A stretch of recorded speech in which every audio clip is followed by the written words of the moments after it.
Hello les amis, j'espère que vous me voyez bien, j'espère que vous m'entendez bien et surtout j'espère que vous allez bien. Aujourd'hui on va parler justement bien-être. Imagine que ta séance de sport se déroule avec aisance et fluidité.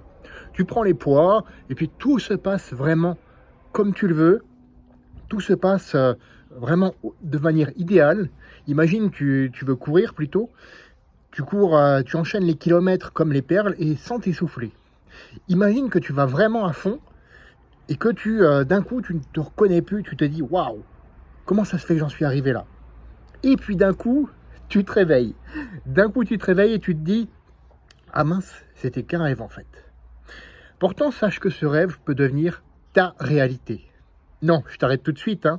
Pas en recherchant désespérément le hack du siècle qui va te rendre tout dans la vie facile et sans effort. Si tu savais ce que je déteste ces mots, facile et sans effort, ni la pilule magique qui va te rendre fort sans rien faire. Ça aussi, c'est 3 mots que je déteste, sans rien faire.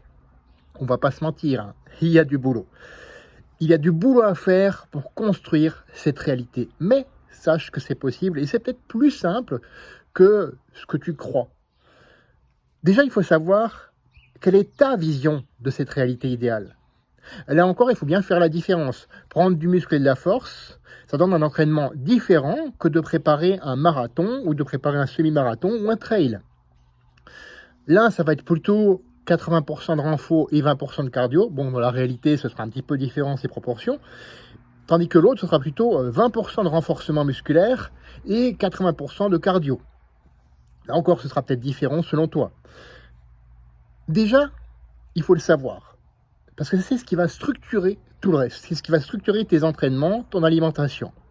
Justement, pour l'entraînement, commence par la plus petite action. Et oui, ne cherche pas à soulever 100 kg tout de suite si tu veux prendre du muscle. Commence par exemple par faire 10 pompes. Commence par faire 10 biceps curls avec 5 kg de chaque côté. Commence par courir 1 km si tu veux t'entraîner pour un marathon. 1 km sans t'essouffler. Et continue jusqu'à en faire une habitude. Et là, tu me vois venir avec mes gros sabots. Une habitude comme te laver ou te brosser les dents. Et ça fera partie de toi. Peu importe si ça te demande 21 jours, 66 jours, 90 jours, ou peu importe le temps que ça prend, ça on s'en fout. Le temps que ça prend, on s'en fout. Retiens ça. Peu importe le temps qu'il te faut, ça en vaut la peine. Ensuite, revois ton alimentation selon le même principe et surtout sans te priver. Un pas à la fois. Par exemple, tu prends un verre d'eau chaque matin au lever. Tu augmentes petit à petit ta dose de protéines. Tu augmentes aussi petit à petit ta dose de fibres, parce que les fibres, en effet, rassasiant. Tu échanges petit à petit le mauvais gras par le bon gras. Là, ça va te donner un levier calorique. Pareil pour les glucides, tu échanges tout ce qui est mauvais sucre contre des bons sucres. Et petit à petit, tu vas encore prendre ça comme une habitude et ça va devenir comme te laver ou te brosser les dents. Ensuite, augmente et améliore graduellement tout ce que je viens de te dire. Augmente et améliore graduellement ton entraînement et ton alimentation. Et donne-toi 1 an au minimum. 1 an au minimum pour en faire des habitudes qui vont te transformer. Et là, tu verras des résultats.